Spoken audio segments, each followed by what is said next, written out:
High বন্ধুরা, good morning. সকলকে স্বাগত আমার কারেন্ট অ্যাফেয়ার্স এর ক্লাসে।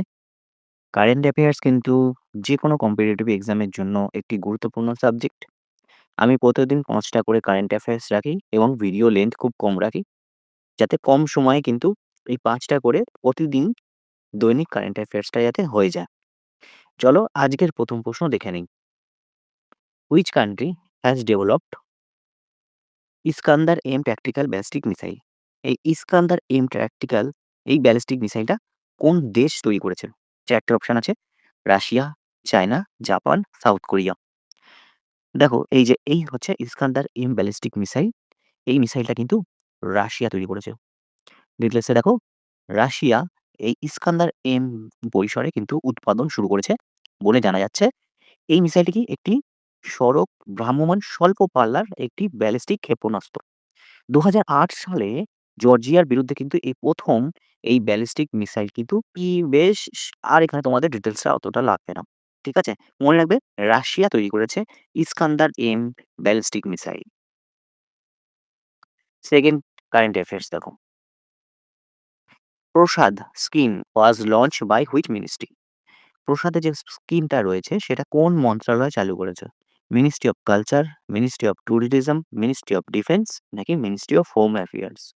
এই প্রসাদ স্কিম এটি কিন্তু একটা উম তীর্থযাত্রা সম্পর্কিত বা টুরিস্ট বা তীর্থস্থানে যেসব তীর্থযাত্রীরা যায় সেই প্রকল্প এইটি কিন্তু চালু করেছে মিনিস্ট্রি অফ ট্যুরিজম বা পর্যটন মন্ত্রণালয় কিন্তু এইটিকে চালু করেছে।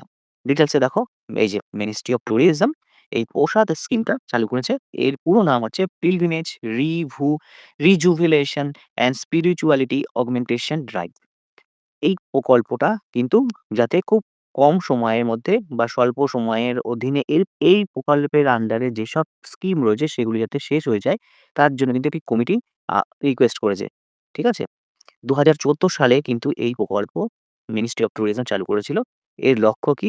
ভারত জুড়ে তীর্থস্থানগুলোকে পর্যবেক্ষণ করা বা সাংস্কৃতিক সংরক্ষণ এবং আধ্যাত্মিক পর্যটন বৃদ্ধি করা। ঠিক আছে? পরে কারেন্ট অ্যাফেয়ার্স দেখো। বায়োফিলাস Biophilus verticus, it which was seen in the news, belong to which species?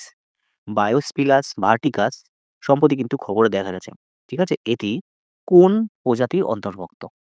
ছবিটা তোমরা দেখতেই পাচ্ছ, এই যে Biophilus verticus ৪ টা অপশন আছে ফিশ, স্পাইডার, ওয়াটার ফ্লি নাকি ফ্রগ। এটা দেখে তোমাদের কি কোনোভাবে ব্যাঙ মনে হচ্ছে? নিশ্চয়ই না। স্পাইডারও নয়, ফিশও নয়। এটি হচ্ছে ওয়াটার ফ্লি বা এটা একটা মাছি, জলীয় মাছি। রিডলসে দেখো, এই যে বায়োফিলাস ভার্টিকাস এটা একটা ওয়াটার ফ্লি। সম্প্রতি পুনের কাছে করিকাদ দুর্গ ওখানে শ্যাওলা ঢাকা একটা দেওয়ালে কিন্তু এই বায়োফিলাস ভার্টিকাস নামে একটি নতুন প্রজাতি ওয়াটার ফ্লি কিন্তু আবিষ্কৃত হয়েছে। এটি গ্রীষ্মমণ্ডলীয় এশিয়ার ক্ষেত্রে এই ১ম আবিষ্কার। ঠিক আছে? মনে করা হয় যে ২০ কোটি বছর আগে গন্ডোয়াল্যান্ড বিভক্ত হওয়ার আগে সম্ভবত ভারতে এই ওয়াটার ফ্লিড দের কিন্তু অস্তিত্ব ছিল। ঠিক আছে? এদের চোখ হয় না। এরা সাধারণত পশ্চিম আফ্রিকা, দক্ষিণ মধ্য আমেরিকা এর ফরেস্টের মধ্যেই পাওয়া যায়।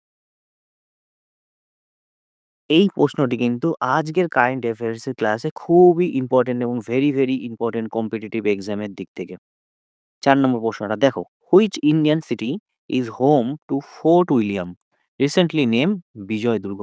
দেখো, কোন শহরে ফোর্ট উইলিয়াম আছে যার নতুন নাম হয়েছে কিন্তু এই বিজয় দুর্গ? দেখো ৪ টে অপশন আছে। মুম্বাই, চেন্নাই, হায়দ্রাবাদ, কলকাতা। তোমরা ছবিটা দেখে দেখতেই পাচ্ছ এটা হচ্ছে ফোর্ট উইলিয়াম। ফোর্ট উইলিয়াম কিন্তু কলকাতায় আছে। সঠিক উত্তর হবে কিন্তু কলকাতা। সম্প্রতি কিন্তু এই ফোর্ট উইলিয়ামের নাম চেঞ্জ করে রাখা হয়েছে বিজয় দুর্গ। ডিটেইলসে দেখো, পূর্বাঞ্চলীয় সেনা কমান্ড ইস্টার্ন সেনা কমান্ডের সদর দপ্তর কলকাতা। মানে ইস্টার্ন যে সেনা কমান্ড রয়েছে বিএসএফ এর তার যে হেডকোয়ার্টার কলকাতায়, ফোর্ট উইলিয়াম নামকরণ করা হয়েছে বিজয় দুর্গ। খুব ইম্পর্টেন্ট কারেন্ট অ্যাফেয়ার্স এর দিক থেকে এবং তোমাদের কম্পিটিটিভ পরীক্ষায় এই ধরনের প্রশ্ন আসতেই পারে।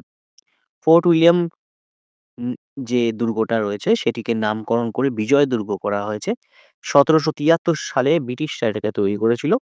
আর সেই সময় ইংল্যান্ডের রাজা ছিল ৩য় উইলিয়াম। সেইজন্য এই নামটা দুর্গটার নাম হয়েছে উইলিয়াম, ফোর্ট উইলিয়াম। হুগলি নদীর পূর্ব দিকে এই দুর্গটা কিন্তু অবস্থিত।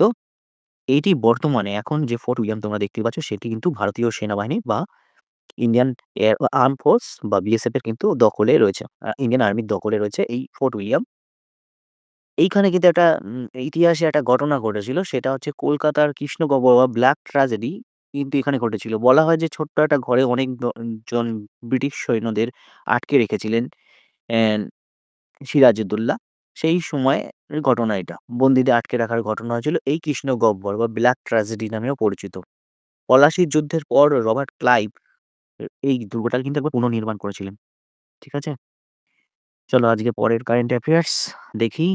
আজকের শেষ কারেন্ট অ্যাফেয়ার্স বলছে, "what is striker that was seen in news?" Striker কি? যেটা সম্প্রতি খবরে দেখা গেছে। ছবি দেখে তোমরা আশা করি বুঝতেই পেরে গেছো স্ট্রাইকার কি জিনিস। অপশন ৪ টে দেখব। ইন ইনভেস্টিভ প্ল্যান্ট নাকি infantry combat vehicles, Indian naval ships নাকি নান অফ দিস? এটা দেখে তোমরা বুঝতে পারছো যে নাভাল শিপ, নৌবাহিনীর কোনো শিপ এটা নয়। কিন্তু সঠিক উত্তর হচ্ছে ইনফ্যান্ট্রি কমব্যাট ভেহিকল। একটি পদাতিক যুদ্ধযান। ডিটেইলসে দেখো, ভারত এবং মার্কিন প্রতিরক্ষা চুক্তিতে স্ট্রাইকার পদা এই পদাতিক যুদ্ধযান কিন্তু যৌথভাবে উৎপাদন করবে ভারত এবং মার্কিন বা ইউএসএ এবং ইন্ডিয়া যৌথভাবে এই ইনফ্যান্ট্রি কমব্যাট ভেহিকলস স্ট্রাইকারকে কিন্তু স্ট্রাইকার মানে উৎপাদন করবে বলে জানিয়েছে। এটি একটি ৮ চাকা চালিত একটা যুদ্ধযান। ১৯৮০ সালের দিকে মার্কিন সেনাবাহিনীতে কিন্তু এই সামরিক যানটা অন্তর্ভুক্ত ছিল। দেখো এই ছিল আজকের ক্লাসের ৫ টা গুরুত্বপূর্ণ কারেন্ট অ্যাফেয়ার্স। আজকে যে ৪ নম্বরে যে কোয়েশ্চেনটা ছিল সেটি সবথেকে বেশি গুরুত্বপূর্ণ। যতটা সম্ভব হয় আমি ভিডিও লেন্থ কম রাখি। যদি তোমাদের ক্লাসটা ভালো লাগবে, যদি ভালো লেগে থাকে লাইক করবে এবং সাবস্ক্রাইব করে আমার পাশে থাকবে। চলো আজকের জন্য টাটা। দেখা হচ্ছে পরের কোনো ভিডিওতে। Bye, by.